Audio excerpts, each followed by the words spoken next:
Teman-teman, sebelum menyaksikan tayangan ini, jangan lupa like, komen, lalu subscribe. Bagi yang sudah subscribe, semoga beruntung selalu. Amin. Nah, terus mau kemana dengan identitas itu? Katanya Sosrokartono, ingkang dados polanipun langkah kula inggih menika Jawi bares, Jawi deles, sama Jawi sejati. Jadi yang jadi orientasi perilaku yang saya ikuti, katanya Sosrokartono, yaitu yang pertama menjadi orang Jawa yang jujur, lugu apa adanya, tidak dibuat-buat.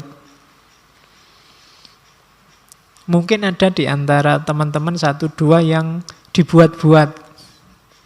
Dibuat-buat itu dijawa-jawakan.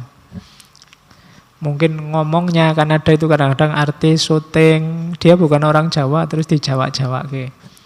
Kalimatnya jadi wagu. Ya, atau temenmu yang tiba-tiba pakai belangkon.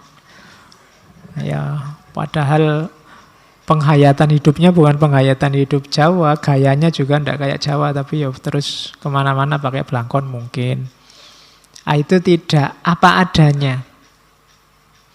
Jadi jadilah Jawa yang bares. Jawa bares itu ya Jawa sesuai keinginanmu, sesuai kata hatimu, sesuai bunyimu. Kalau memang tidak cocok pakai kopiah, pakai belangkon, ya tidak apa-apa. Kalau dalam agama kan pakai kopiah itu tidak wajib juga. Tidak apa-apa. Asal jiwa Jawanya tidak hilang. Apa adanya saja. Oke, makanya saya tidak pakai kopiah. Kapan itu Pak Faiz kalau ngaji kok tidak pakai kopiah? Pusing aku kalau pakai kopiah. Kadang ya kuatel, kopiah itu kan setelah beli itu kan tidak pernah dicuci sampai nanti pensiun. Lah iya, kalau dicuci kan bubar tadi. Kadang-kadang itu.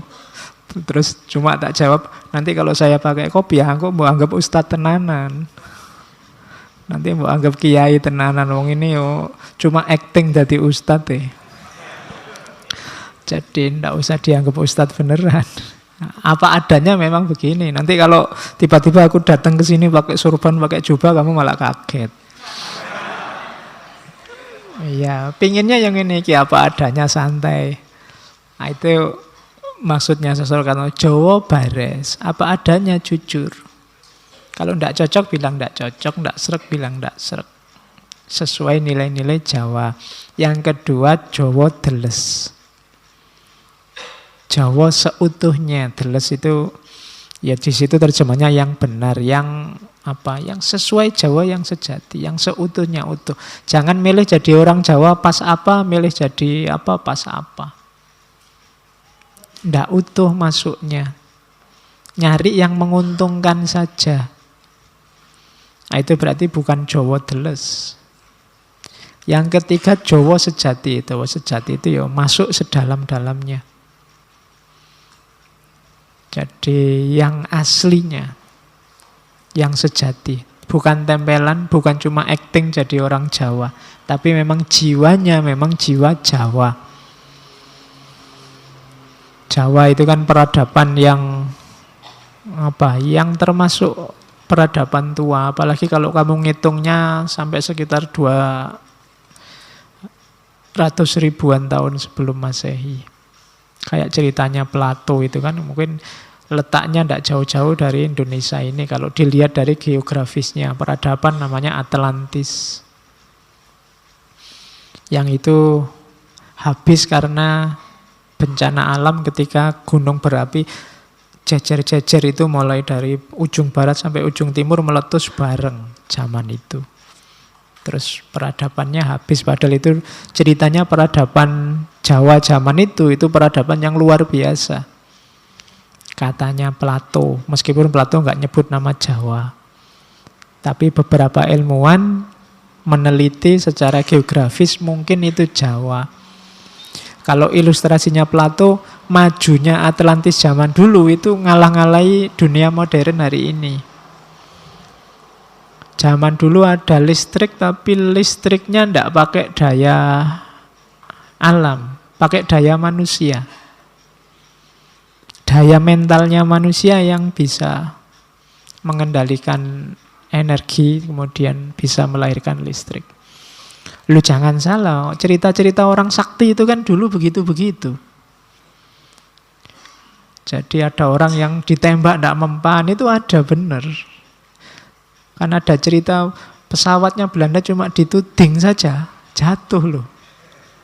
Bayangkan kamu sekarang bisa begitu. Iya, kamu bolak-balik nuting-nuting kamu mesti. Zaman dulu kesaktian-kesaktian itu ada. Jadi orang untuk menguasai alam itu tidak terlalu tergantung faktor eksternal, tapi daya dalam dirinya bisa dieksplor. Mungkin sangat banyak daya dalam diri kita yang tidak terpakai. Epistem kita mungkin agak salah, karena yang kita elaborasi habis-habisan itu cuma akal sama panca indera. Dunia-dunia, dimensi-dimensi di luar itu tidak tergarap. Padahal orang timur harusnya tidak concern ke sana. Orang timur itu concernnya ke bagian-bagian intuisi, naluri, nurani, imajinasi, dimensi-dimensi itu. Cuma ilmu kita sekarang kan jadi barat semua. Akhirnya ya fokusnya kalau enggak yang rasional ya yang ada bukti fisiknya. Sehingga kita banyak tergantung pada yang di luar diri kita. Zaman dulu kan kalian sukar membayangkan gimana ya bisa menaklukkan kemana-mana tapi jalan kaki. Naik kuda, bisa nguasai Nusantara, itu kan gak nyambung bayanganmu. Tapi orang dulu bisa. Itu kan berarti mereka punya power yang lebih untuk menaklukkan alam, mengelaborasi diri mereka sendiri. Kayak ceritanya silat-silat itu kan begitu. Ada orang bisa lari cepat, bisa kan gitu. Jalan di atas air. Zaman dulu yang sakti-sakti tidak cuma wali. Penjahat-penjahat juga bisa. Digdaya banyak. Kan ada yang ceritanya, zaman saya kecil ada cerita ada maling yang kalau masuk ke rumah dia tidak butuh nyongkel jendela. Pokoknya ada cahaya dari dalam rumah, keluar rumah dia bisa masuk lewat cahaya itu. Masuk ke dalam rumah. Lu nggak nyampe pikiranmu kan? Seandainya kamu bisa gitu enak. Kalau pulang ke kos-kosan dikunci bapak kos, kamu tinggal masuk lewat cahaya. Lu zaman dulu begal-begal yang sakti-sakti itu bisa macam-macam, nggak usah nunggu wali. Bayanganmu yang bisa gitu-gitu kan wali. Tapi ceritanya enggak. Banyak kisah-kisah kesaktian itu kan berarti sebenarnya kita sedang degradasi kemampuan kita untuk mengelaborasi daya-daya kemanusiaan itu. Di antara lain yang ada dalam peradaban Jawa ini. Sosrokartono itu kabarnya beliau kalau mengobati, melakukan praktek pengobatan itu berdiri. Jadi buka mulai pagi bisa sampai jam 1 malam, 2 malam beliau berdiri. Tidak duduk. Nanti mulai jam 1 sampai jam 4 harusnya istirahat. Istirahatnya main catur. Main caturnya juga sambil berdiri. Lu bayangkan bisa 24 jam berdiri itu. Orang-orang zaman dulu kalau sedang tafakur, muhasabah kan diam. Kalian mengilustrasikannya kayak orang tapa, kayak orang semedi itu kan. Semedi itu kalau kalian sudah masuk ke alam semedi itu mungkin waktu yang panjang rasanya sebentar. Ya kebalikannya yang latihan semedi. Yang baru latihan itu waktu sebentar kayak panjang, lu baru 10 menit. Rasanya kayak setengah jam. Tapi kalau kalian sudah masuk ke situ, waktu yang sangat panjang itu rasanya bisa.